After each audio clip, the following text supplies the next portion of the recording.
أسعد الله مساءكم جميعا بكل خير. كل عشاق كرة القدم النهارده كانت على موعد على مباراة الزمالك والشباب السعودي في البطولة العربية اللي انتهت بفوز فريق الشباب على نادي الزمالك 1-0 بضربة جزاء. أنا شايفها من وجهة نظري وهمية لأن محمد عبد الغني أصلا مش شايف الكورة، والكورة هي اللي جت لدراع محمد عبد الغني، لكن هو ما اتحركش في اتجاه الكورة وحجز الكورة بإيده أو عمل لها إعاقة للكورة. الحكم كان سيء جدا، مشادات كتير في الملعب، شد عصبي من اللعيبه. الكلام اللي جاي اكلمه النهارده في الفيديو دوت انا بوجهه لاخواتي الزملكاويه. اخواتي الزملكاويه مفيش صفقات، القيد موقوف ومفيش صفقات هتيجي، ان نادي الزمالك مفيهوش فلوس. كل الشماعه اللي بتتقال ان ممدوح عباس حاجز على ارصده نادي الزمالك.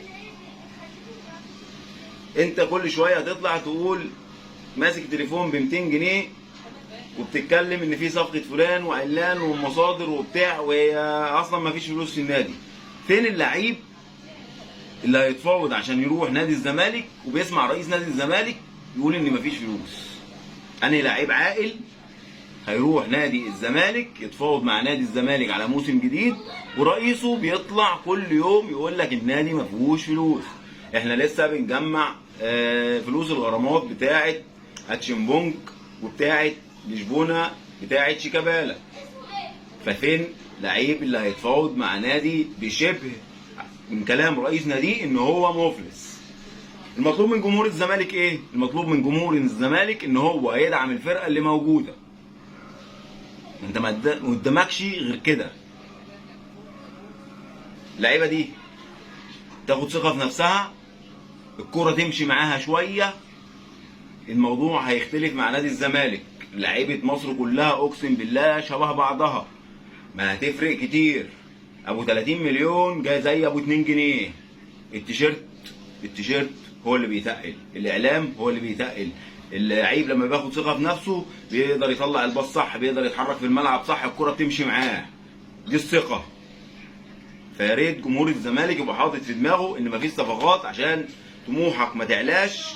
احنا هنكمل بدول، واحنا لازم نبقى في ظهر نادي الزمالك.